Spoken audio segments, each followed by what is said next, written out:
Hey, it's the Midnight Narrator here. If you're tucked in, that mug of something warm is within reach, and you've already forgotten where you put your socks, even though they're literally on your feet. Perfect. This is our kind of evening. If you like slow, soft hauntings and neighbors who never use the elevator because gravity's got a gentler way, and subscribe so you don't miss the next night we leave a hallway light on for a stranger. All right? Settle your breathing. Let's walk quiet. I moved into 4B of the Riverside Arms on a wet Thursday afternoon. The kind of day when the rain doesn't fall so much as it floats, threading itself through hair, window screens, and conversation. The building curled around the corner of Riverside and a little street whose name I learned and forgot 3 times that week. It had a carved lintel over the front door, ivy knotted in stone, and a brass mail slot polished by decades of hands that weren't mine. The rent was low, the ceiling was high, and the paint had been a dozen colors before being persuaded into a plain, soft gray. The living room held a couch someone had abandoned in the hallway, and the landlord swore he'd remove next week, which I doubted. I bought a slipcover and called it mine. I slid boxes across the floor and listened to the building introduce itself. A sigh from the boiler like someone settling into a velvet chair, pipes knocking wherever the water decided it needed to go in a hurry, distant laughter, and a dog whining through the door of 2A. I hung a string of warm bulbs over the window and watched the river shoulder past the city, brown with the day. The place smelled faintly like lemon oil and dust.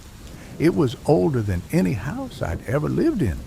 It felt, in the first hour, like it had its own polite ideas about how it liked to be kept. By 11 that night, I had put plates in a cabinet and a houseplant in the one square of light that seemed permanent.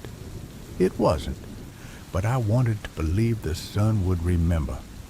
I brushed my teeth, listened to my toothbrush buzz against the old mirror, and slid into bed with the kind of tired that pulled from the ankles. The room was still, then warmer for a moment as the heater clanked, then still again. Across the ceiling, a street light striped a faint ladder of light through the blinds. I closed my eyes. I heard it at 11:07. The first footstep was a soft thud, heel and then toe, somewhere above the living room. Another step followed, then another, slow and deliberate, not hurried, not careless. The pacing crossed the distance and entered a hallway above me. I could tell by the way the sound narrowed, the way it pressed into the bones of the building. It paused just once, a stillness so clear I could hear the wiring in the lamp beside me, a whisper of current like a fly trying to be polite. Then the footsteps continued and stopped directly overhead. Over my bed, the ceiling was 6 inches of plaster and wood, but the presence of weight was specific. I could have pointed with one finger to where the heel hovered. Silence rolled in after, the kind that feels like a held breath. I listened. I thought, okay, upstairs neighbor likes to do one last patrol before bed. I told myself I liked that. Someone else who cared enough to notice whether they locked the door. I fell asleep with the faint smile that comes from telling yourself a story you want to believe. In the morning, sunlight softened the paint into something kind. I walked to the corner and bought coffee that tasted like earth and chocolate and a cinnamon roll that stared me down until I ate it. The city put on its day costume. Buses exhaled. A bike bell argued with a taxi. A kid ran, chasing a hat. By evening, I had found a rhythm of unpacking and Riverside Arms had learned where I kept my spoons. The second night at exactly 11:07, the footsteps came again, the same track. Living room to hallway, hallway to the resting place above me. Pause, then a settling absence. I propped my phone on the nightstand, glanced at the time, 11:03, 11:04, and told myself not to be ridiculous. At 11:07, the first thud, the same tempo, 4 minutes from first step to last. I timed it, thumb on my phone screen, watching seconds, hearing boards whisper to each other with each press of weight. On the third night, it felt less like a neighbor and more like a scheduled event I was failing to understand. When something happens exactly the same way at exactly the same time, you start to wonder if anyone alive is involved.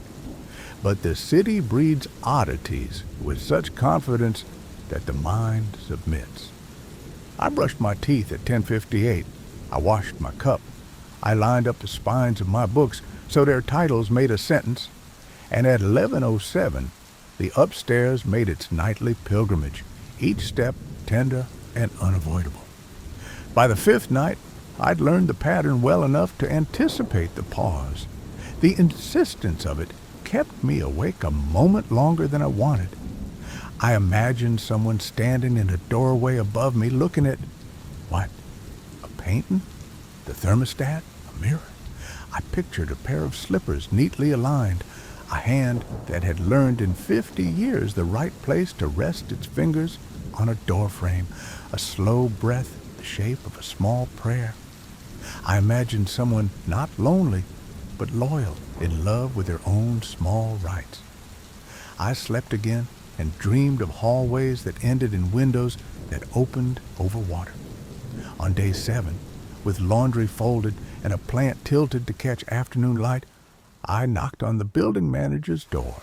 He answered like someone who had been born answering doors, his shirt pressed with a permanent line where a tie should have been. "Mr. Henshaw?" I asked. "I'm Maya in 4B. Quick question about 5B. He paused long enough for the silence to become a separate participant. "What about it?" "I think my neighbor up there might be on a routine. Every night at 11:07 I hear." I made a walking motion with 2 fingers. "It's not awful. I just want to make sure nothing's wrong. Or if we could maybe, add rug pads." The color drained from his face the way steam slips out of a kettle when you lift the lid. He swallowed. "We don't have a tenant in 5B. I laughed, a sound too bright in the narrow office. "Sorry. It's been empty for 8 months. He opened a metal drawer with a rasp that echoed hard down the hallway and pulled a folder. Last tenant was Ellen Voss. The name sat on the paper like it had sat there for decades, ink softened by the oils of a few careful fingertips. She passed. Natural causes.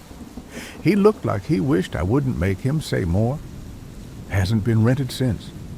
I watched his mouth, in case he smiled at the end, revealed the joke. He didn't. "But I hear footsteps," I said, simple as that. "Every night.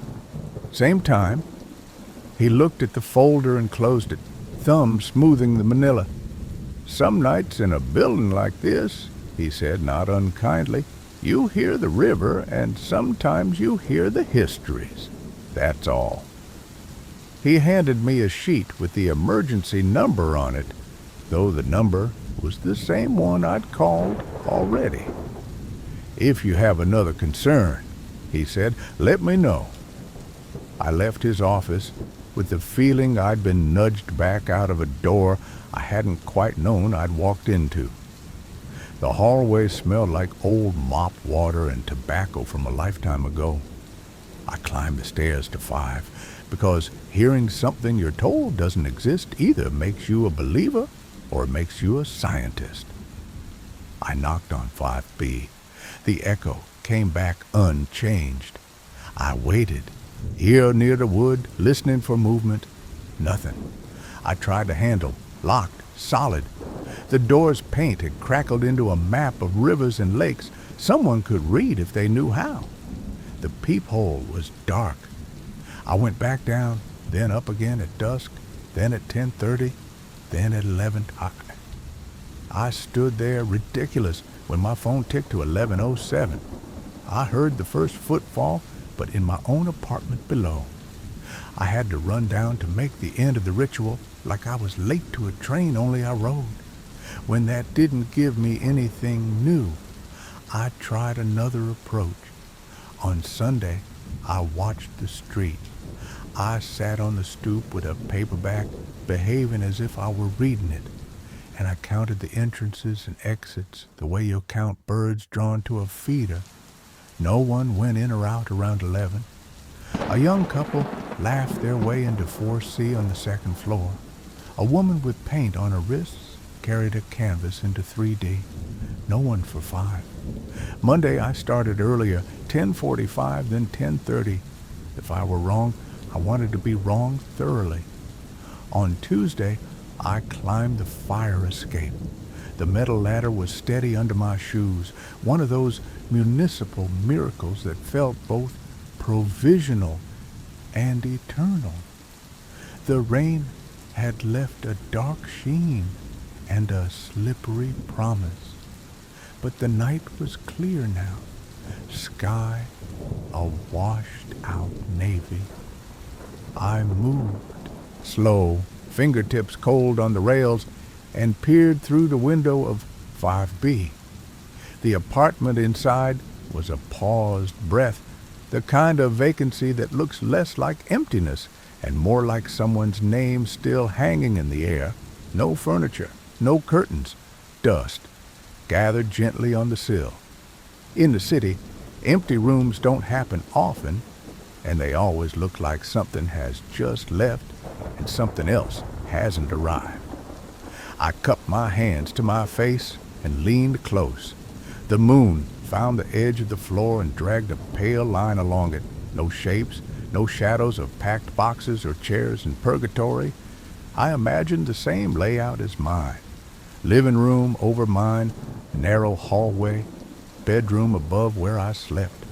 I climbed down carefully, a slow retreat, and went home to 4B.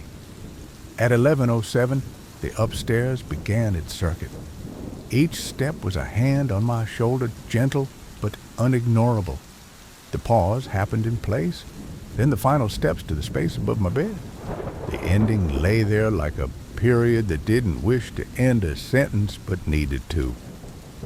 3 days of this, and I started to ask people in the building, casual as weather, "You been here long?" I asked a man carrying a cat whose expression suggested she had seen better arrangements. "You know anything about 5B?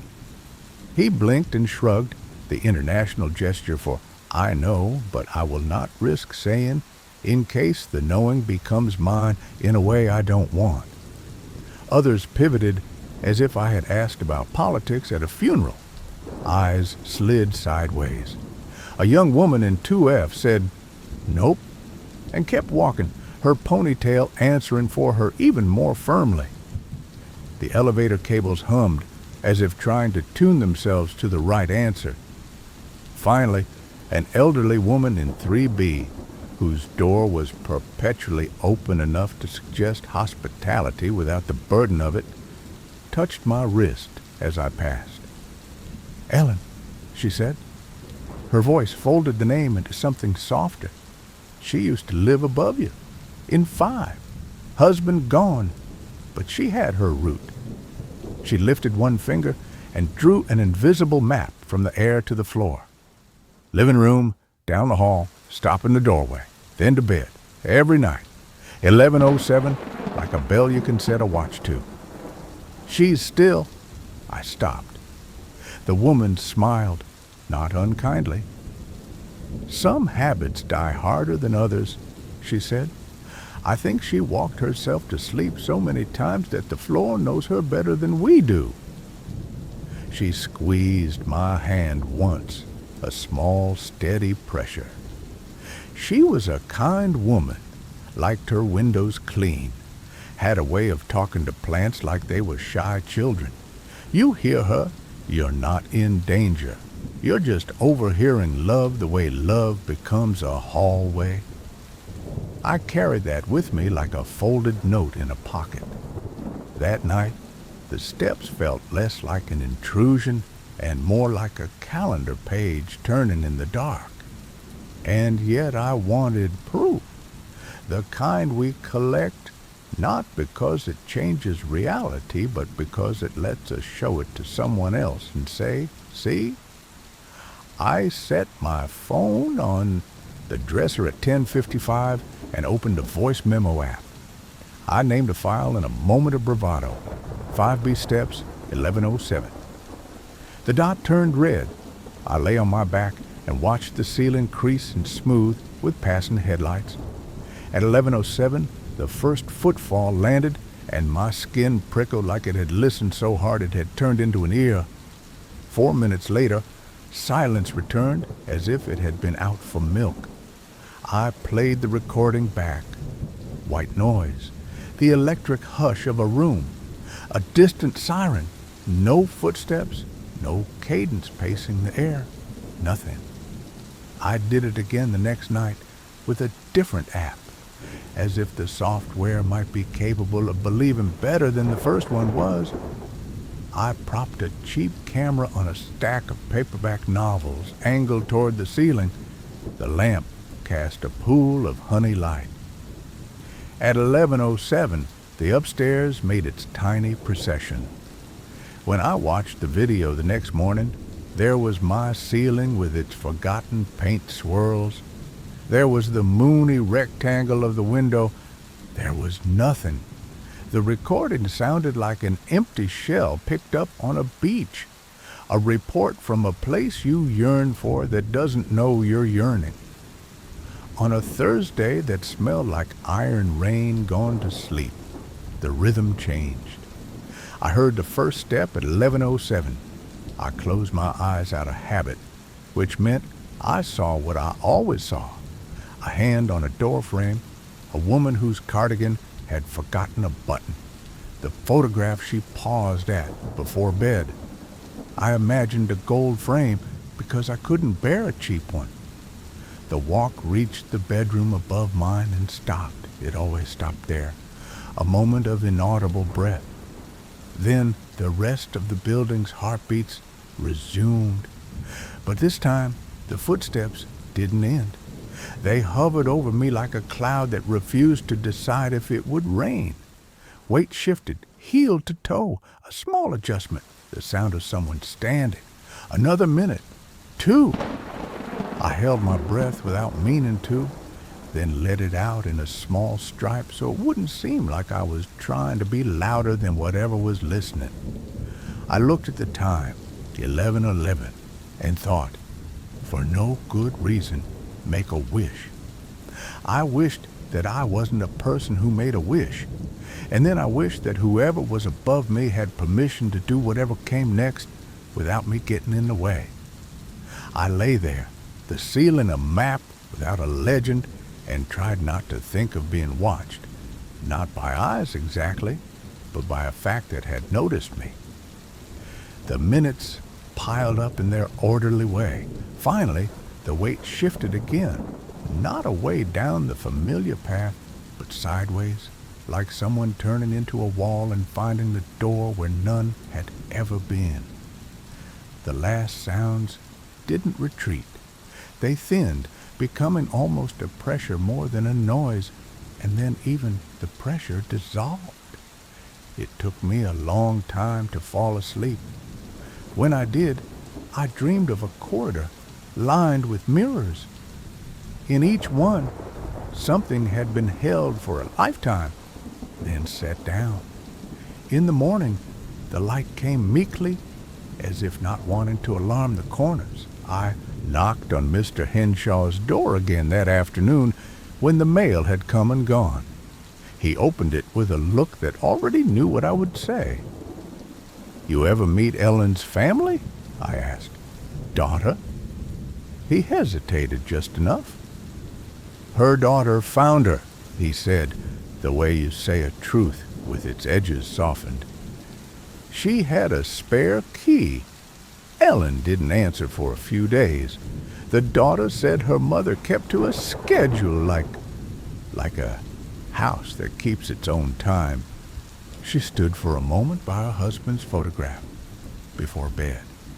Then she lay down, like she'd always done. That's where she was, in the morning. How long? I wasn't sure what I meant. How long had she been alone? Or how long had she been gone while the building kept its schedule alive? 3 days, he said. Quiet ones. Something in that number slid a piece inside me into a new place. 3 evenings when a schedule had remained at attention, even without the one who had made it meaningful. I looked up the stairwell toward 5, as if I could see through wood and plaster to a space both precise and empty. Do you have contact for the daughter? He frowned, a moment of calculation that had nothing to do with rent and everything to do with kindness. Maybe, he said, but don't go bothering a person who's already had to empty out a life. If there's anything to be done, it ought to be done by people who can do it. He heard himself and softened. I'll look, he said, if it's appropriate. But I am not a person who waits well when the waiting is for someone else's grief to match my need. I went home and opened my laptop. The city makes it too easy to find people, and the obituary found me as much as I found it. Ellen Voss, 73. A photograph of a woman whose kindness had made a home of her face. The sentence about her husband preceded her. Preceded. A gentle word for left. There were dates, and a line about the Riverside Arms, and a mention that she loved ironing pillowcases because sleep deserves smooth edges. I stared at that sentence until I loved her with a ferocity that made no sense. I found a social media profile for her daughter, 2 posts public, one a picture of a dog that had the soft mouth of an old comedian. I sent a message I crafted as if it were the only letter I would ever write, respectful, hesitant, 2 parts apology to 1 part question. I did not expect an answer. The city teaches you to release. But a day later, there it was, a reply, short and guarded. Then, when I was honest about why I was asking, longer. She told me about her mother, about the quiet that fell over the phone calls after her father died, the way the world became either too loud or too thin. She walked the apartment every night before bed, the daughter wrote. She told me it was the only time she felt like the home remembered them together. She didn't believe in ghosts. She believed in floors. I wrote back that I didn't know if I believed in either, but I believed in 1107. She didn't answer for a while, then said, most of her things are gone. I couldn't keep the furniture. It hurt. Mr. H let me rent the storage room in the basement. There might be a few boxes. I haven't touched them. The basement of the Riverside Arms lived 1 floor below the river's patients. Mr. Henshaw, whether because he'd already decided or because he heard something in my asking he recognized from his own life, handed me the key to the unit with a sigh that sounded almost like relief. Make it quick, he said. Look, then lock up. The corridor down there was a museum of ordinary afterlives. Bicycles whose tires hadn't kept their promises, plastic Christmas trees bound in twine, a coffee table with 1 leg clamped by a crescent wrench, like a temporary until someone who cared would fix it. The unit marked Voss, held cardboard boxes labeled in a neat hand with black marker: kitchen, glass, linens, photos, misc. I opened a box that said photos and smelled time. It's a true thing. Old paper keeps a trace of everything it once leaned against. There were snapshots of a Christmas tree in the corner of a small living room whose windows I recognized by their trim. Pictures of a porch that had lost its paint and found it again. A series of photographs of two people holding hands in front of all the doorways of their life. I found it near the bottom, a wedding photo taken in front of the Riverside Arms in 1972. His suit was a little large. Her dress was small and perfect. The river behind them was brighter, as if that year it had remembered a second sun. The frame was simple, the metal gone warm with the oil from 100,000 dustings. On the back, in faded ink, someone had written, "Our first home together, 5B. May we always find our way back." I didn't cry. I just felt the room lean with me for a moment, a keel adjusting.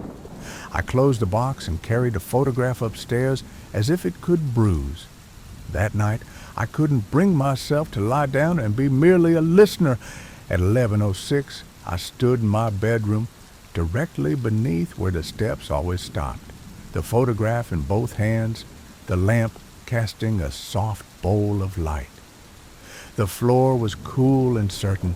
The first footsteps sounded at 11:07, the path moving toward me the way rain moves toward a roof.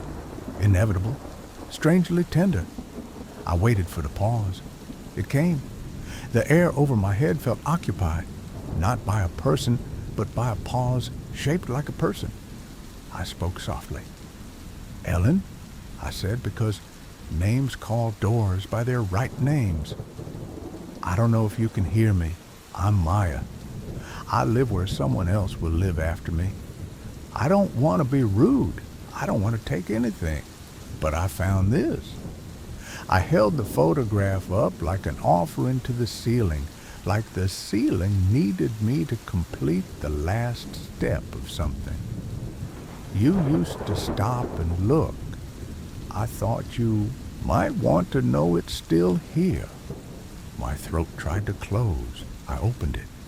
"It's okay to rest now. He's not here anymore. Maybe he's waiting somewhere else."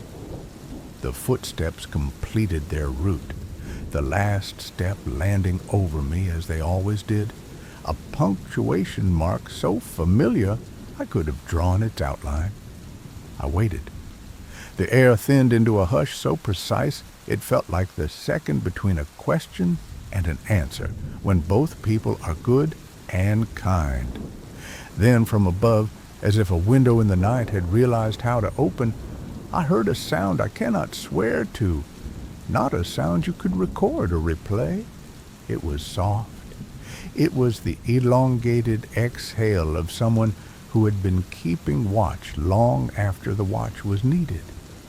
It was a sigh so small it might have been only in the boards or in my chest or shared between us. And then it was quiet. The next night, I listened at 11:07 and heard only the building's old lungs breathing.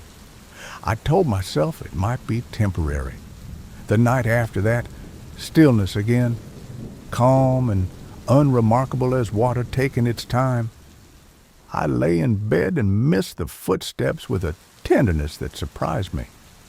You could miss a thing that troubled you. You could miss it because it made a shape in your day that only it fit. A week later, I passed Mr. Henshaw by the mailboxes. He looked lighter, like someone had taken a key off his ring. "Thinking of fixing up 5B, he said, the way people say something they've rehearsed so they don't have to argue with their own hesitation. Feels different up there now." He didn't elaborate. I didn't ask him to. I keep the wedding photograph on my own nightstand. It sits where the lamp's light finds it gently, sometimes slipping it towards sleep, the river talking low outside like an old friend, I think I hear the barest hush from above. Not a step, not a routine, just the soft weight of rest finding its place. On those nights, I run my finger along the frame's edge and whisper goodnight to a home that remembered itself, and to two people who walked so faithfully that the floor couldn't bear to forget. Mr. Henshaw put a work order on the board in the lobby, the kind of beige paper that makes things official by being boring. 5B, patch, paint, refinish floors, it said in his tidy block letters. Over the next week, the building's quiet was threaded with new noises. The skitter of drop cloths, a soft tap-tap from a hammer that sounded like someone politely knocking on the past, a Sanders low hum like a winter insect. The elevator did its half-hearted best and then gave up halfway between floors as usual. The painters took the stairs, sneakers whispering over the risers. On a Wednesday afternoon, Mr. Henshaw found me in the vestibule sorting mail that was 90% catalogs and one stubborn postcard that had been forwarded 3 times to find me. "If you want a peek," he said, holding up a key I recognized as the king of his ring. Before the new tenant, we climbed together, him breathing like a person who knows he has more steps in life behind than ahead and finds it somehow a relief. The hallway on 5 was brighter, or maybe I was imagining it. He opened 5B and stepped aside. The air inside had that clean sawdust sweetness that only happens when wood has been touched to make it handsome again. The rooms were familiar in shape, but emptier in a better way. The floor shone with a new finish that made the window light into a slender river across the boards. The painters had chosen a white that wasn't too proud about being white. The kitchen looked like it was trying to remember how to be useful. The bedroom, the one above mine, held itself still. "Feels different," he said, standing with his hands on his hips like a farmer surveying a field after rain. "You know how sometimes you walk into a room and it's like a radio station you can't quite tune? It's not like that. Quiet, but not hollow." I nodded. "Do you ever think," I said, "that rooms learn who we are and start to make suggestions?" "All the time," he said without irony. "You keep the photograph?" "Yes." I almost told him I talked to it some nights. Told it the kind of nothing that only dear friends deserve. What the river had looked like. The way the bakery had gotten a new apprentice who dusted too much sugar and seemed proud about it. A cloud that looked like a mitten. Instead, I said, "I plan to return it to her daughter." "You should," he said, "but don't be in a hurry. Grief sometimes needs to be late to its own appointments." He hesitated in the bedroom doorway. "There was something," he said, and crouched, running his thumb along the floorboards where they met the wall. "We pulled up an old rug pad in here. Underneath, see that? A faint line, like someone had walked the same path enough to burnish a track in the grain." He looked up at me like a person who doesn't want to ask a question and does anyway. "You think feet can write?" "Yes," I said, surprising myself with the certainty. "If words can stumble, feet can speak." He grunted, a small sound that could have been acceptance. "New tenant's a teacher," he said, business returning to his voice like a coat shrugged back on. "Quiet, I think. Likes plants. We'll see." We stood there another minute, the way you stand next to someone at a graveside after everyone else has gone. Not because there's anything to say, but because leaving first feels like breaking something you can't pay to replace. Then he locked the door, the key turning with a clarity that told me the latch had been oiled, and we went back down into the everyday. I wrote to Ellen's daughter and asked if she had time for coffee. She replied that she didn't, not yet, but could I, if I didn't mind, send a photo of the photograph on my nightstand. So I know it's not just in a box in the dark again. I took 3 pictures and deleted them because they were too pretty, like I was making a postcard out of love. Then I took one with the lamp a little crooked and my book open to nowhere in particular, and the glass of water with its smudge from my fingerprints, and I sent that. She sent back a heart that wasn't a heart so much as a small red stone to be carried in a pocket. The teacher moved in on a breezy Saturday that smelled like soap and warm dust. She was in her 30s, I guessed, her hair tied with a string that had once been part of a brown paper package. She had a little dog with old eyes and new enthusiasm, who carried one toy and then another into the elevator, as if the elevator's feelings might be hurt if it wasn't properly included. We introduced ourselves in the polite way strangers become neighbors. "Elena," she said, and my chest caught for a moment, because the name was a cousin of Ellen, as if the apartment had chosen a rhyme. "Welcome," I said, meaning it.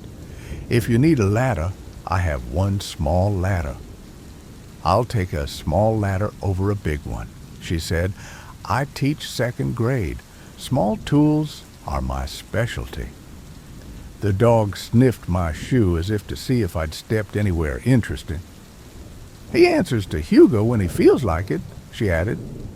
That night, at 11:07, nothing happened but my breathing and the trick of my heart pretending the faint hum of the refrigerator was a tune. I let go of the habit of looking at the clock and fell asleep a minute before I knew it. Sometime near morning, the dream I'd been having about riding a bus with my childhood piano teacher faded into a gentle awareness of weight above me, a human weight, settling into sleep, a small pet turning in its circle. I felt suddenly and inexplicably content on behalf of the floorboards. I saw Elena in the stairwell 2 days later with a basil plant that looked already tired of the city.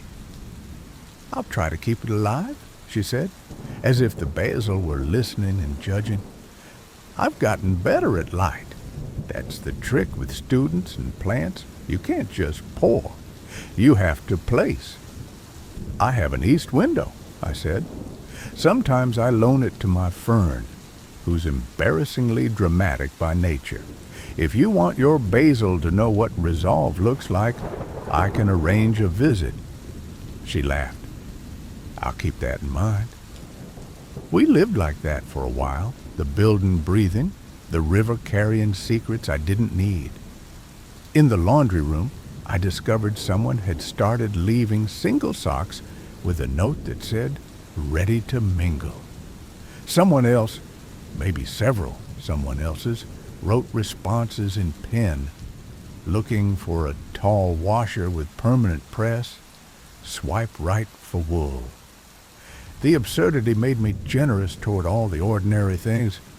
I found that I made my own route around the apartment at night, not because I feared that not walking would conjure footsteps I couldn't bear, but because I wanted to know what my home saw when I wasn't watching.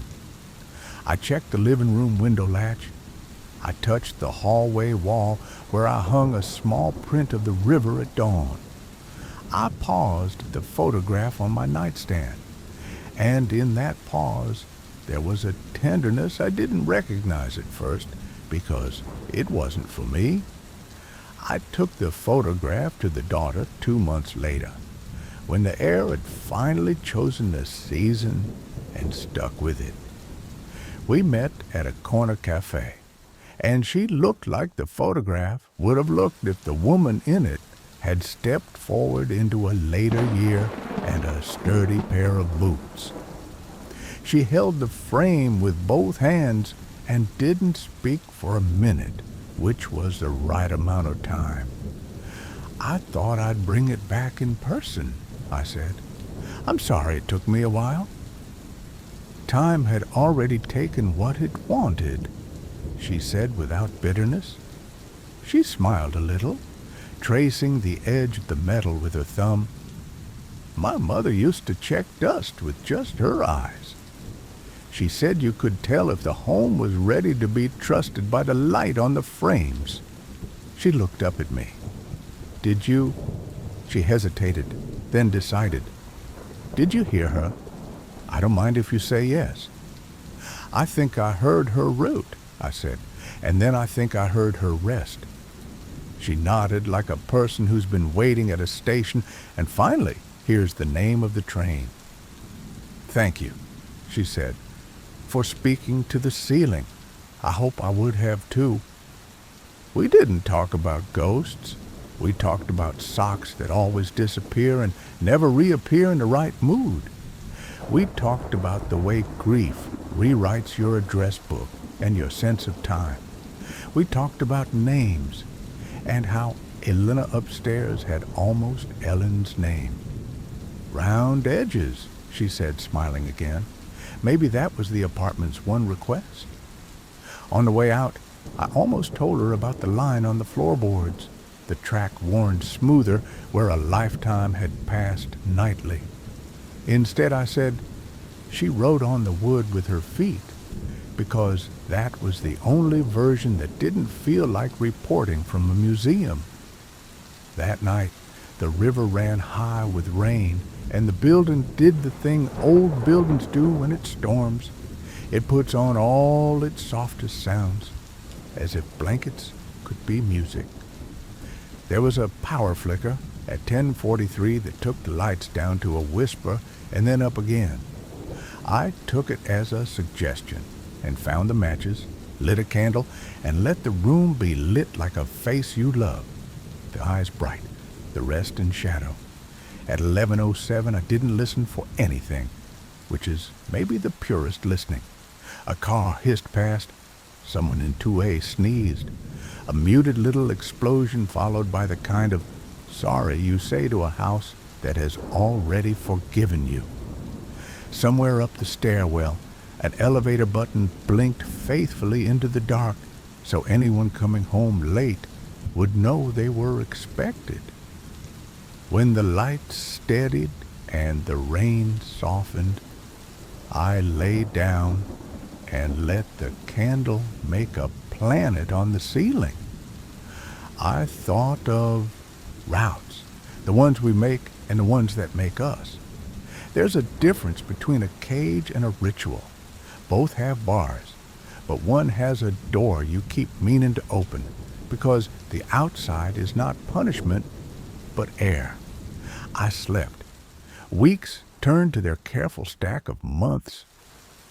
Elena turned out to have a contagious laugh and a gift for misplacing her keys in new, ambitious places.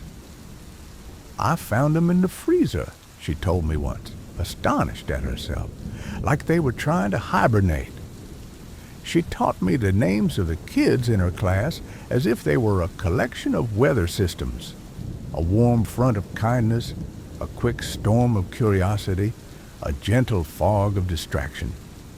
At 11:07, the building became only a building, which is a dignified thing for an old structure to be.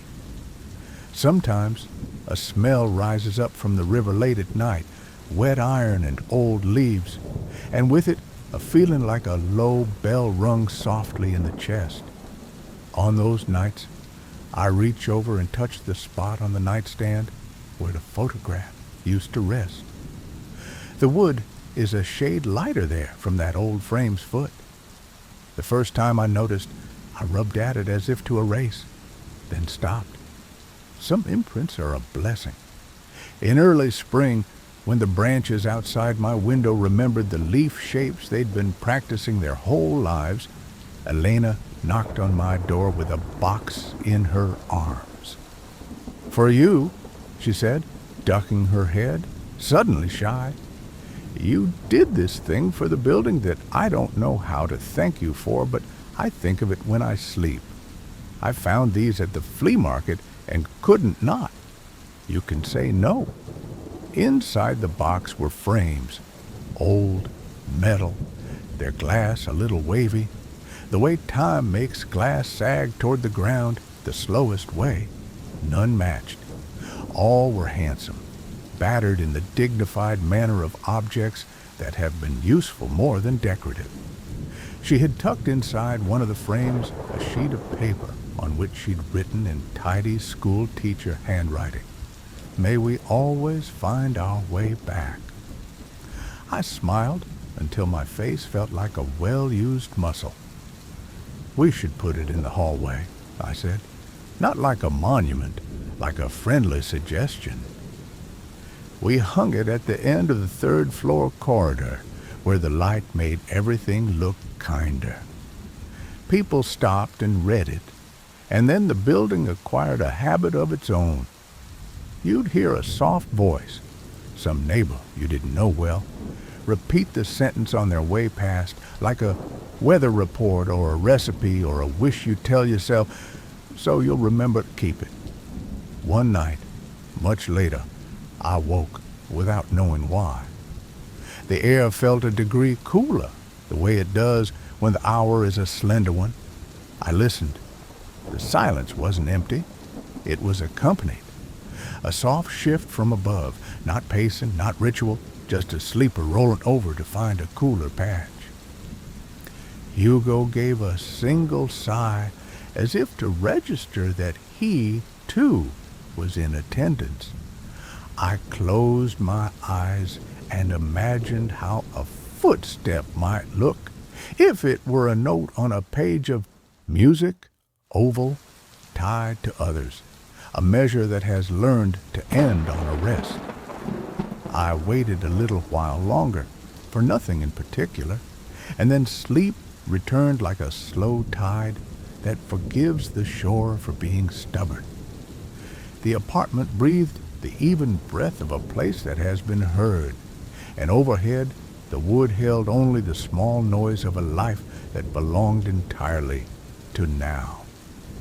Spring leaned into itself, and with it the Riverside Arms began to smell faintly of paint and oranges, a combination that made me imagine someone's grandmother approving the work with a nod.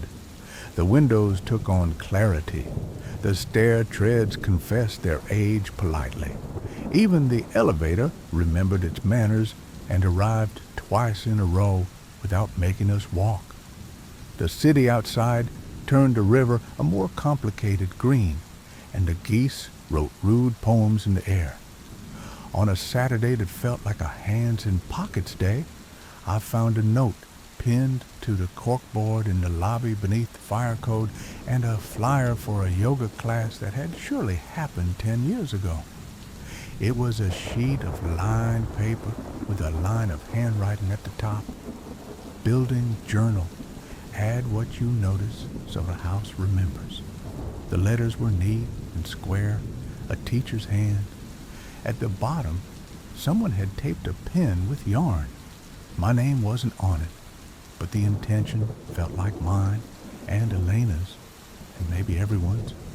I wrote first because someone had to, something small and ordinary. Third-floor window sticks, the shoulder helps. Beneath that, a new hand added, 2A's washing machine plays a little song.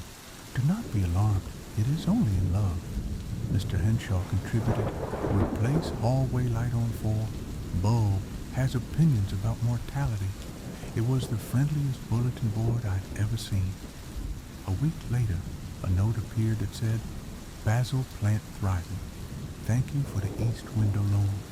E5B. When I passed Elena in the hall, she lifted a leaf to my nose, proud. "It smells like a story you tell a child so they'll sleep," she said, and I agreed, because basil is a storyteller disguised as an herb. At night, I still did my small circuit. I didn't rush it. I didn't bow to it. I walked it because it made the rooms feel seen.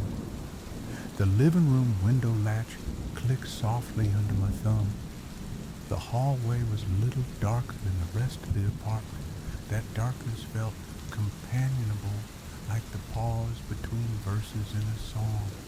At my nightstand, where the photograph had sat for so long that the wood had taken an impression of its certainty, I paused with empty hands and let the pause itself be the ritual.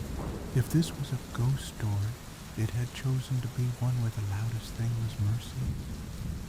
Elena and I fell into a rhythm of sharing small domestic embarrassments, as if the building required tributes of humility to keep the elevators running. She confessed to breaking 2 glasses in one day because she tried to carry both in one hand like an optimistic octopus. I confessed to pouring coffee into a plant and water into my mug and not noticing for 4 sips. Hugo learned the sound of my steps and offered a single solemn bark from above when I climbed too fast, as if reminding me we were not running from anything. One evening, I left my window open a little too enthusiastically, and a cool draft walked the apartment like a careful guest. It lifted the edge of a paper I'd left on the table, old, brittle, 2 pages folded together that I'd found in the back of a kitchen drawer when I moved in, forgotten, and then rediscovered behind a roll of parchment paper. I'd meant to toss it. The draft meant for me to read it. The letterhead was printed with the tidy font I hadn't seen outside antique shops. Riverside Arms Tenants Association, 1979. The first page was a list of repairs requested that year. The second, a short note from the association secretary about maintaining the building's character, while remembering that character is not an excuse for neglect. It was the kind of sentence that could outlive its author without anyone resenting it. At the bottom was a final line, small, in different ink, not official. Remember 1107. The handwriting wasn't Ellen's from the photo inscriptions. This was a younger hand, more hurried. It could have been anything, a meeting time, a joke about a train, but the numbers were too familiar. I put the page on the building journal and jotted a gentle question. Anyone know what Remember 1107 on old letterhead could mean? M, 4B. In the morning, there was an answer from 3B, a tidy script. We used to have a nightly check, darling. Doors, burners, windows, 1 person on each floor. We did it for years, after a boy set a pizza box on a hot stove and went to sleep. No one died. We were lucky. We set the time so late-night folks had a chance to be home. Fell out of practice, but some of us kept walking. T. I pictured the elderly woman's hand on the pen, the calm of it, habit as a way of keeping one another alive. I wondered if Ellen had been part of that floor-by-floor check, if her route had begun as a contribution and settled into devotion. That evening, I knocked on 3B and brought a loaf of bread that had turned out better than my last attempt at domestic competence. Tilda opened the door. She had told me her name in the laundry room weeks ago, introducing herself with the directness of someone who recognizes that names are anchors. And she let me in with a glance that said, of course. Her apartment was warm and smelled like rosemary and old books. She poured tea without asking a question and handed me a cup as if we were resuming a conversation mid-sentence. 1107, she said. We all carry keys, checked the ground floor door, then the cellar, then lights. Mr. Henshaw was new then. He had more hair and less sense. He learned. Did Ellen check too? I asked. She did, Tilda said, smiling. She meant Ellen's husband worked nights for a while when the warehouse was on shift. She started the check so she'd know the house was safe when she went to bed alone. After he retired, they walked together sometimes. They didn't even talk, just touched door frames with their fingers like priests touching a reliquary. After he died, she let the thought soften. She kept walking. Some people tell their grief to sit in a chair. She told hers to come along. We ate bread with too much butter and pretended butter could be a philosophy. On my way out, I paused in the open doorway and looked at the hallway, the plainness of it, the way it ran to the stairwell without flourish, and felt a pang of affection for corridors everywhere. A few nights later, I was almost asleep when my phone buzzed on the nightstand with a hush of vibration. For a moment, I wondered if the building had learned text messaging. It was Ellen's daughter. We had fallen into infrequent, careful correspondence. Her message read, "I found something in a box I hadn't opened. Would you like it?" A pause then. "Only if you promise it won't make you sad." It made me less so somehow. I met her the next day at the same cafe, the same table, as if grief prefers not to travel far. She handed me a small parcel wrapped in brown paper and twine that had been tied with a distracted, loving hand. She kept a notebook, the daughter said, then corrected herself. "Several. This is one. I can't keep them all, but I didn't want to throw this away. It's just a little record what she checked at night. I thought you might want to see it." Back home, I untied the twine with the care of someone undoing a necklace clasp at another woman's throat. The notebook inside was small, cloth-bound, the kind you buy and then save because you want to deserve it. Inside, pages of dates with tiny marks, LR window, latched, hall light, out, change bulb, photo dusted, bed made. The entries were not every day. They were as steady as tides. One page stopped me. It was dated 3 days before the obituary said she died. The list was the same, but at the bottom she had written, in a hand a little shakier than on previous pages, "May we always find our way back." The ink had bled where the pen had lingered, as if the page had wanted to drink the wish. I kept the notebook in my drawer and did not read all of it at once. Some books deserve to be read the way a tree is watered, steadily, with patience. The building's new tenants learned our habit of kindness in the hallways and added their own.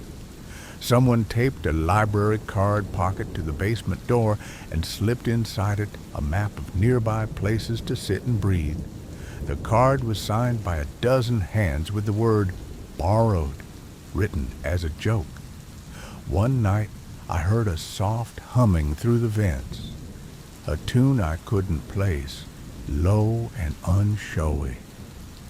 The next morning, someone had written in the journal, "Whoever hummed in the stairwell last night at 11, thank you. It sounded like the building was learning to sing." Mr. Henshaw began to wear his retirement like a coat he was surprised to find comfortable. He stopped me by the mailboxes with a little box of screws and said, "When I go in a year, you all are going to have to keep this place talking to itself." He gestured at the journal and smiled in his dry way. "Looks like you started. Good." "You'll still live here?" I asked, surprised by how much I wanted the answer to be yes. "I've been telling the boiler my secrets for 15 years, he said. I think it would miss me if I left. So will you, probably, if you like hot showers. He asked after the notebook whether it had anything a manager should see. I said no, and he said good, because some things belong to the people who love them, not to the file cabinet. That summer the building got loud again in an honest way. Kids home from school for a few weeks, an aunt visiting who laughed like a tambourine, the river slapping the pilings like a fish telling a joke. I woke one night with a half-thought that something had begun at 11:07. Not footsteps, those belonged to another stanza, but a rhythm, the building's breathing aligning. I sat up and listened as if the house were a friend rehearsing for a small performance and wanted approval, but not applause. There was nothing to name, and that felt right. I saw Elena at the end of August on the stoop with Hugo in her lap, a lapdog by appointment. "My kids start Monday," she said, the air already crisp with sharpened pencils. "I always get this good kind of fear, like a stage, like I have to look at the room at 11:07 and decide what I'll love first." "What will you love first?" I asked. "Probably the kid who forgets his lunch twice a week and learns to share without bitterness," she said. "Or the one who can't sit still and discovers that dancing is just listening with your knees." She looked up, serious in a bright way. "Do you ever worry we'll forget what happened?" "I think forgetting is Mercy's cousin," I said. "But remembering is the work. And some things were made to be remembered by wood and air, not just by us." I pointed with my chin toward the building, which preened a little in the late light, as if praised. "We're not the only archivists." She nodded. "I like that," she said. "It means I don't have to make a monument out of the wrong thing." We sat in a companionable hush, the river catching a pink the sky was discarding. A couple passed by and argued gently about whether the smell was from the bakery or the tide. Hugo emitted a sigh that contained the entire philosophy of naps. A year after I moved in, the day fell on a Thursday again. The river, the same color as tea you forgot and then forgave. I wrote in the journal, 1 year, 4B. Thank you for remembering me back. Beneath it, in a hand I recognized from the frame's gift, Elena wrote, 5B says hello, and Hugo says, hello louder. Tilda added, the third-floor window no longer sticks. Perhaps it has learned trust. That night, on a whim I couldn't trace to its source, I stood at 11:06 in the hallway between my living room and the bedroom. I didn't think the hour belonged to me, it didn't, but I wanted to be a person who sometimes stood where roots once ran and said thank you with my posture. I touched the door frame with my fingertips, not like a priest this time, but like a person who has learned to recognize wood's patience. The air was neither expectant nor empty. It was the kind of now that hums when you're quiet enough. When the minute turned, there was nothing to hear, but I felt my breath fall into place. I walked to bed and paused at the nightstand, at the pale rectangle where the frame used to be. I thought of the notebook in my drawer and the photograph now hanging in a new home, and of all the habits that keep us company until we outgrow them or they outgrow us. I turned off the lamp and lay down. Overhead, a sleeper turned, gentle.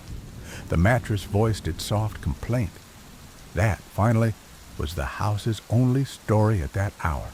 A person sleeping, a dog rearranging a dream. I promised myself to keep listening, but not to haunt the listening. I promised myself to keep walking my small route when it felt like fidelity, and to abandon it when it felt like fear. I promised the building, though I did not say it out loud, that if one night it needed me to speak up again, to call a name into my ceiling, I would know how. The river went on. The windows grew a richness of dust I could only admire and then remove. The elevator learned a new rattle and taught it to us all at once. The basil plant survived winter with the stubborn cheer of a child in a too big coat. And somewhere, if you listened without trying to prove anything, you could hear rest, like a page turned carefully by two hands at the same time. In late autumn, the river thinned to a language of metal and rain, and the radiators began their soft debates about when warmth should arrive. The building settled into its seasonal sweater. People pulled scarves from closets and shook from them the smell of last year's cold. The light in my rooms went clear and angled, and for a month the plant on the sill composed a love letter to the sun without speaking. One morning, Mr. Henshaw knocked with a clipboard and an apology composed of eyebrows. "Annual inspection," he said. "Don't clean for me. I won't believe it." He checked outlets with a small device that chirped like a bird deciding whether to migrate. He ran water and listened as if the sink had news. He peered under the kitchen cabinet, frowned at a pipe the way you frown at a child who you love and who knows better, and tightened something with a tool that knew its work. "You hear anything lately?" he asked, already knowing I would tell him truthfully. "No," I said, "just the good noises." He nodded, then paused, then leaned back under the sink. "A few tenants mentioned." He let the sentence wander out, look around a room, and come home. Not footsteps, a sound more like the end of a sound. "Like a sigh," I said. "Like a door closing 3 floors away," he offered. "But no door closes when we check. It's a nothing much. But nothing much at the same time each night is the beginning of a story." "What time?" I asked, because we both knew. He didn't smile, but something like a smile passed through his voice. 11:07, he said, or a minute after. "Houses keep time the way older men do. Well enough." That evening, I brewed chamomile and broke a square of chocolate that pretended to be medicinal. I read the notebook I'd been rationing, 2 pages only. Small notes Ellen had made about weather and how it changed the creeks, about floors that swelled in August and shrank in January, about a new neighbor on 5 who had a cough that worried her until it didn't. The entries cared very much about small things and not at all about proving themselves to anyone. At 11, I put the notebook away and let the apartment settle. When 11:07 slid past, I did hear something, nothing to name, just a pressure release somewhere inside walls. The building letting air rearrange itself. It sounded like the end of a prayer more than the beginning of one. A few days later, Elena knocked with a face that wanted to be amused and was worried it might be something else. "I found this," she said. In her hands, a thin envelope, yellowed at the mouth, the flap sealed and then unsealed and then carefully pressed back. "Under the radiator, Hugo was chasing a dust mouse, and I went to negotiate a peace treaty. It slid out." She turned it over. No stamp, no address. On the front, in a hand like a small, neat river. "For 5B, when the world is ready." "Open it," she asked, but she held it out so I could, if I wanted, be first. We sat at my table with the envelope between us as if it might be shy.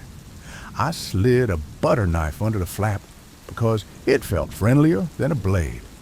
Inside one paper folded twice, one photograph. The photograph was of the Riverside Arms at dusk, maybe 10 years ago.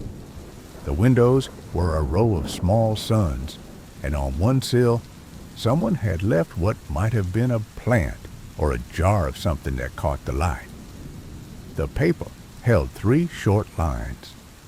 If you are reading this, the walking has stopped. If the walking has stopped, it is because we remembered how. If you live here now, take good care of the pauses. There was no signature. The handwriting wasn't Ellen's. This was rounder, but it had a steadiness I recognized. I felt a prickle behind the eyes I pretended was the heat coming on. Elena exhaled in a way that made me think of leaves turning over in wind. Take good care of the pauses, she said, tasting the phrase. That's a job I could do. We taped the note inside the building journal's cover so it would be there every time someone opened to write. The first instruction, gentle, specific.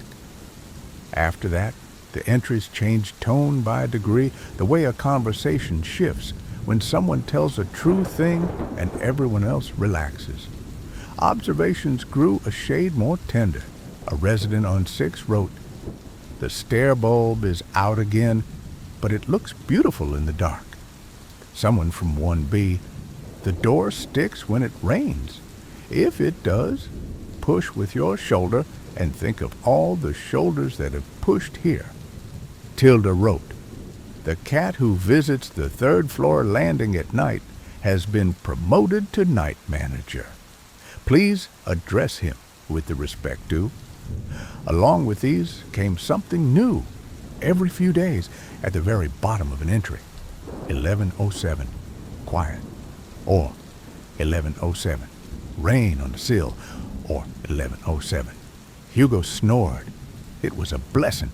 I loved the way people were writing down nothing, as if it were something that might save us later. Midwinter lifted itself over the city like an old coat that had kept the shape of every back it had warmed. The radiator hissed and clucked. The river forgot how to be polite and slapped at the shore. On one of those hard nights, I woke because the room had a different kind of silence. It was not absence, it was attendance. I sat up and turned the lamp low. A thin light made a stripe on the ceiling like a path. I listened for anything, not because I needed proof, but because listening felt like being hospitable inside my own home. I heard it then, a sequence so small I could have denied it without lying. From above, the long exhale of a person moving deeper into sleep, and then, after a moment, the shift of weight to the other side. A dog's collar made a single miniature sound. That was all. I lay back down, face warmed by the lamp's small sun, and felt a gratitude so specific it startled me. Even after life leaves, you can sometimes hear how rest learned to exist in that space. The next morning, the city broke into glitter, a cold snap that turned sidewalks to mica and made breath visible. I bought 2 oranges and gave one to Mr. Henshaw in the lobby because it looked like the kind of small sun he ought to keep on his desk. He turned it in his hand as if it might disclose maps. "I think the building's happy," he said after a minute, a man who did not say such things lightly. "Nobody can prove it in court, but that's not where happiness belongs." "I found a note that told us to take care of the pauses," I said. "We pasted it where we couldn't miss it." He nodded. "Good. People always think care is about fixing the broken things. Sometimes it's about polishing what works until it remembers it wanted to last." That afternoon, the elevator chose mischief, stuck between 2 floors for 10 long breaths before groaning into motion again. When Elena stepped out on 5, She looked at me where I waited on the landing like an accomplice. "Did you hear that?" she whispered. "It made a sound like the end of a joke." We started laughing and couldn't quite stop. Hugo looked between us, concerned that the joke didn't include him, and we apologized immediately. In February, I spent a weekend at my sister's place 3 neighborhoods away, where the radiators played a different song and the street held a different kind of light. Returning on Sunday evening felt like coming back to a sentence I understood. I climbed the stairs at 10:55 with my bag on my shoulder and my keys biting through my glove, and when I reached my door, I paused. There, on the mat, a small envelope with my name in Eleanor's hand. Inside, a single index card. On one side, she'd written 11:07, a good silence. On the other, Basil update, thriving. Hugo update, dreamt of stairs. I held the card and understood suddenly and completely that we had built a little chapel out of everyday things and open doors and the decision to believe each other. Toward spring, the building decided it wanted a gathering, and who were we to refuse? Someone put a sign in the lobby, "Potluck in the basement. Bring a story or a dish or a pan you burned and want absolution for." Saturday, 6 p.m., I brought bread again, because it had been as lucky as I was, and the notebook because it felt like the right thing to bring to a party. The past as a guest of honor, not a ghost in the corner. People came with casseroles and salads and a pie so beautiful it made us quiet for a second, as if someone had entered wearing a dress sewn from summer. We ate standing up and sitting on tipped-over milk crates and the ancestral couch that had somehow migrated from the hall to the basement and refused to leave. After the plates were mostly evidence and the kids had built a fort out of 2 folded tables and 3 authoritative blanket capes, Tilda lifted a glass. "To floors," she said.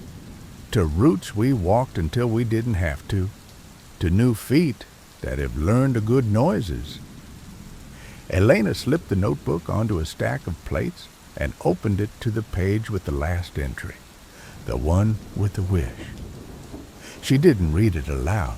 This wasn't a ceremony. She just let a few of us see, and then she closed it like a window in rain. Mr. Henshaw, who had somehow made coffee with a machine that should have been retired back when cassette tapes were king, cleared his throat. "To whoever wrote the note about the pauses," he said, not looking at anyone in particular, "which is how you honor a mystery. We'll do what you said." I slept that night as if I were being watched over by benevolent nonsense. Stacks of paper plates, a dog who understood stairs, a plant that believed in light. At 11:07, if anything happened, I didn't know. Sleep took me fast and kind. Years do what years do. They add their careful weight. Elena's students grew taller. Hugo grayed around the muzzle and acquired a dignity he wore like a scarf. Tilda's door was open as long as her knees agreed to it, and a while afterward besides. Mr. Henshaw retired and then unretired twice, not because he needed to work, but because he had not yet told the boiler all his secrets, and the boiler was sulking. We took good care of the pauses. We wrote them down sometimes to be sure, and then, without trumpets or a movie sense of timing, a letter arrived from my sister. A new job an hour away near a smaller river that doesn't know the tricks this one does. She had a spare room and a plant that refused to be governed, and she wanted me closer, for dinners, for errands, for the kind of wind that blows when you have family nearby. I felt my chest both lift and ache. I wrote a list of things that tethered me, friends, and a corner store that knows my mood by the bread I buy, a window that catches a certain slant of afternoon, a building that keeps faith with its own story. I wrote another list of reasons to go. Both lists looked like love. When I told Elena on the stoop, she hugged me with a force that rearranged a few small worries into better positions. "You'll come back," she said, not as command, just as weather. "And anyway, you'll go to bed at 11:07 sometimes and think of us."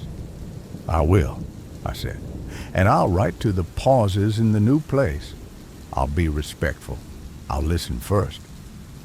We had a small gathering in 4B the night before the movers came. Nothing fancy, for bread again, because superstition had become tradition. A bowl of early strawberries, Tilda's sharp cheese, Mr. Henshaw's coffee pretending to be wine. Elena brought basil clippings in a jar. Someone, I never found out who, slipped a folded paper into my coat pocket. I found it later on the train, when the river was doing its best impression of a long ribbon you'd rather not let go of. The paper said, in a familiar round hand, "If the walking has stopped where you are going, it's because you remembered how. Take good care of the pauses." I put my hand on my bag, on the notebook inside, on the small weight of it that felt like a hand pressed to mine through a door. I closed my eyes and saw floors that had learned a person's name and kept it safe. Even now, in a different apartment with a different climate of clicks and sighs, I walk at night when it feels right. Not always at 11:07, sometimes earlier, sometimes late. I check the living room window latch. I pause by the hallway where no photograph hangs yet, and I imagine one, and I nod to it like a neighbor. I stand at the bedside and say, not out loud, not necessary goodnight. The new place is shy but willing, and I know enough to say please and thank you in the language of light switches and hinges. Sometimes, for no reason my thinking can articulate, the air remembers something and loosens, and the quiet that follows is precise and kind. When I visit the Riverside Arms, which I do when my days are too straight and need a curve, I bring oranges and new pens for the journal and a photograph I haven't hung yet in my own home. I walk the hall slow. As a favor, I stand in front of 5B and press my fingertips to the doorframe, not because a ghost lives there, but because memory does, and memory prefers the gentleness of skin to the impatience of keys. Elena opens her door, and Hugo wags, and the basil has a new cousin in a terracotta pot with a crack-like smile. We talk about small things until they turn important. At night, I sleep, and sometimes, just as the tide inside the city decides to turn, I think I hear not a footstep, not a ritual, not the insistence of what won't let go, but the weight of a body remembering rest. It is the sound a book makes when you close it without slamming. It is the sound of a house that has taught itself to end a story well. I turn on my side and let the pause be the ending. The first winter in the new place taught me its audition of sounds. The refrigerator clicked like a metronome discovering jazz. The baseboard heat did not clank so much as sniffle. The window casements whistled when wind came from the river's cousin at the wrong angle. A polite wheeze. I learned the virtues of a draft stopper and the little faith of a latch. The street was different here. More trees, fewer buses, so the nights leaned in quieter. I started writing down the building's preferences on a page I taped inside the hall closet. Do not slam. Speak kindly to screws. Turn the bathroom light off twice if once doesn't work. If the vent sounds anxious, reassure it and go on with your day. Some evenings I forgot time entirely, the way you do when you're finally inside a routine that doesn't hurt. Other nights I would glance up and see the digital clock find 11:07 like a dog finding its way to your feet. It wasn't magic. It was just a minute learning how to be itself again. I didn't always stand. I didn't always speak. I just listened for the end of the sound. My sister visited often, her hair always in a state of negotiation with the weather. She brought too many grocery bags and stayed to drink tea that tasted like hay and lemons. We sat at my table and didn't solve anything. That was the gift. On one of those nights, after she left, and the hall light performed its gentle strobe as if practicing to be a lighthouse, I heard footsteps from the apartment above. A young step, impatient with itself, not precise but insistent. From living room to kitchen, back again, 4, 5, 7 times. It didn't stop over my head. It started strong and thinned, then returned thicker. The rhythm of agitation. I lay there and thought about the difference between hearing and intruding. I thought about doors and keys and the kindness of ceilings. I thought, too, about how some nights the best thing is to do nothing, because nothing is finally allowed to be something. But other nights, other routes. The next day, I left a note at the upstairs door. No name, just, if you ever want to borrow a small ladder, I'm in 3C. Also, sometimes building is better with basil. There's a plant on my sill. You're welcome to a clipping. Under that, almost as an afterthought, but really the point, if you hear things you can't record, that's fine. Some stories are not for cameras. I didn't expect a reply. 2 days later, a paper slipped under my door. Thanks. Sorry if I was stomping. Couldn't sleep. New place, new quiet. It's loud. I smiled at that truth. There is a kind of silence that roars until it trusts you. A week later, a shy knock. A person about 20 maybe stood on my mat like they'd just been told they were taller than they felt. They wore a hoodie with paint freckles and held a plant with one leaf. A valiant attempt. I think you know how to keep these alive, they said, and their voice carried that glazed sound of nights without enough sleep. Also, is it weird to ask if this building has a history? All buildings do, I said. Some keep it tidier than others. Come in. The basil will show you how to be stubborn about sunlight.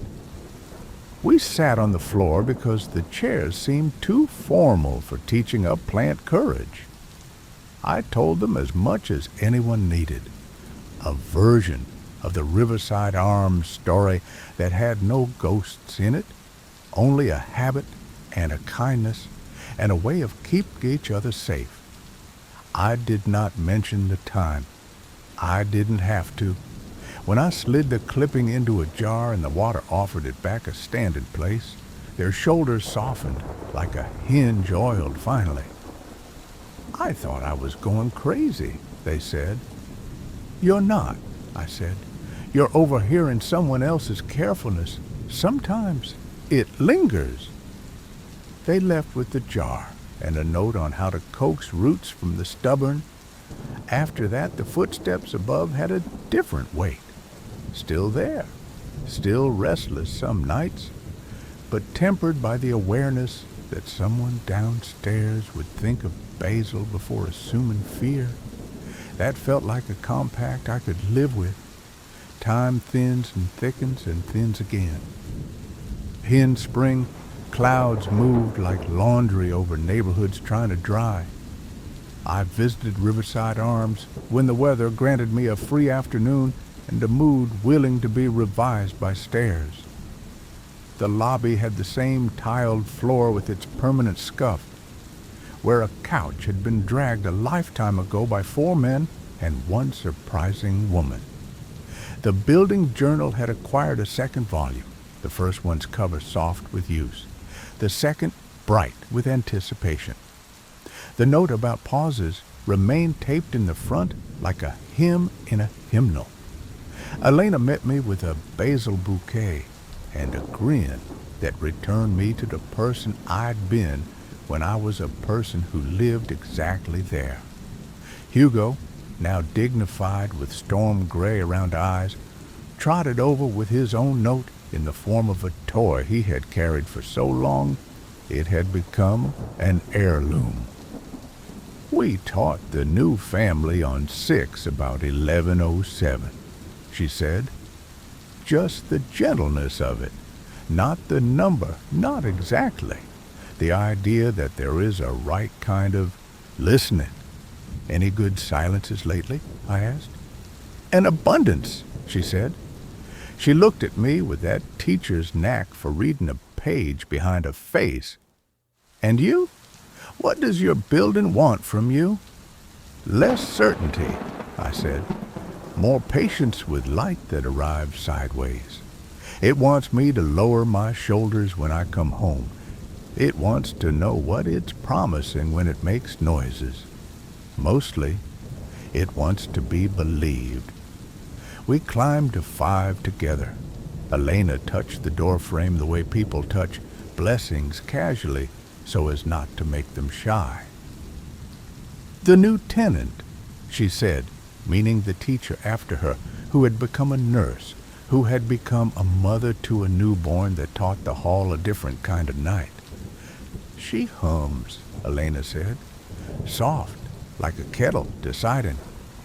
We stood for a moment and let the corridor push air between us gently. I do not think I expected to hear anything, and I was right.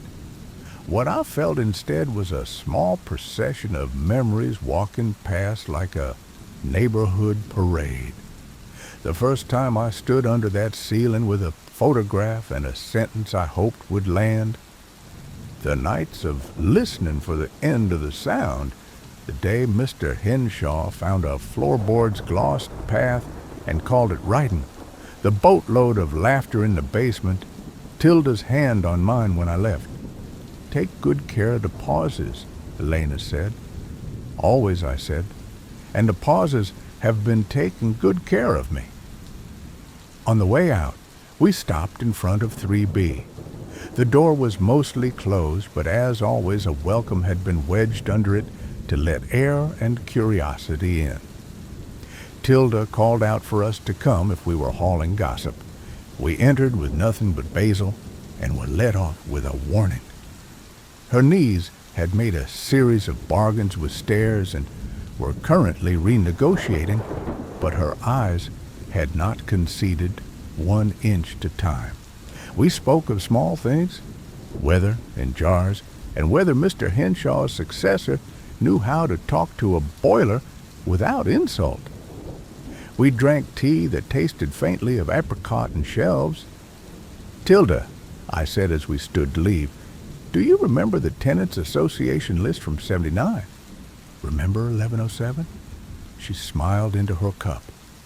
I do, she said. The hour took better care of us than we did of it some years. But you've both been admirable since. She squeezed my fingers. Go home, she said. Wherever that is for as long as it is, make a route that doesn't trap you. I did what I was told. In my new old apartment, months stitched into an arrangement both familiar and not at all boring. I kept the jar with Elena's basil on the sill until it taught itself to root in the dark, then in water, then in dirt. I checked my windows when thunder rolled down the avenue like a set of drawers pulled too fast. I bought a frame at the flea market, wavy glass, corner dent like a wink, and put in it not a photograph, but a blank piece of heavy paper. It sounds pretentious. It wasn't. It was a place to point my eyes when I paused at night. a way to practice recognition without an image telling me what I was seeing. Sometimes at 11:07, other times before dawn, I stood in a hallway and felt the house nudge me toward bed. I spoke aloud occasionally, not names, but thanks. Once, I caught myself whispering to the ceiling, "It's okay to rest now," and laughed at the habit, the arrogance of it, assuming someone needed my permission. And then I stopped laughing because sometimes a thing you say to the room is really a thing you say to yourself in a voice more willing to be obeyed. Letters traveled back and forth from Riverside Arms. Elena's students drew Hugo with improbable capes. Tilda sent a recipe annotated with a threat against blandness. Mr. Henshaw mailed me a screw in an envelope with one line. "You'll know where this goes." I did.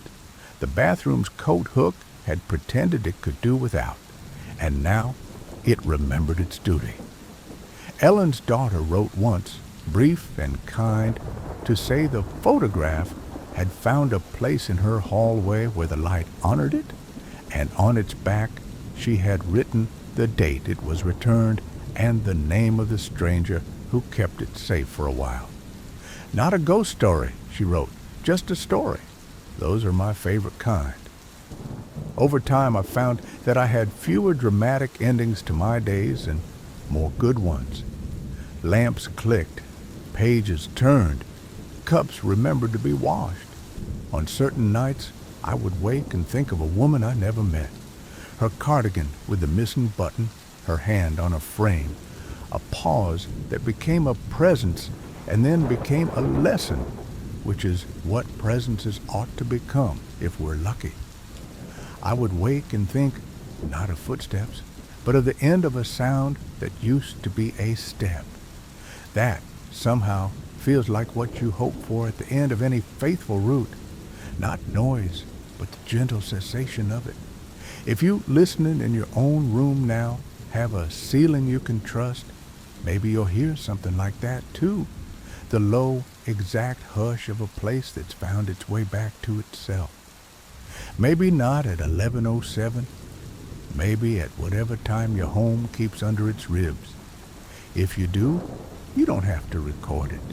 You don't have to prove it later. You can just carry it with you to bed and lay it down beside you like a folded sweater someone knit in the right size before you knew you'd need it. And if you don't hear anything at all, if your night is only your breath and the nearby building's reluctant singing and a dog somewhere reorienting their dream, that's a kind of miracle too. That's a pause well cared for. That's the sound a story makes when it ends the way it was meant to. I'll turn off the lamp now. Make sure your feet are covered. The floor has kept a lot of memories and might feel cool. If you think of it, place a hand on the nearest wall and tell the house you'll listen if it needs to speak. Then sleep, friend. We will take good care of the pauses.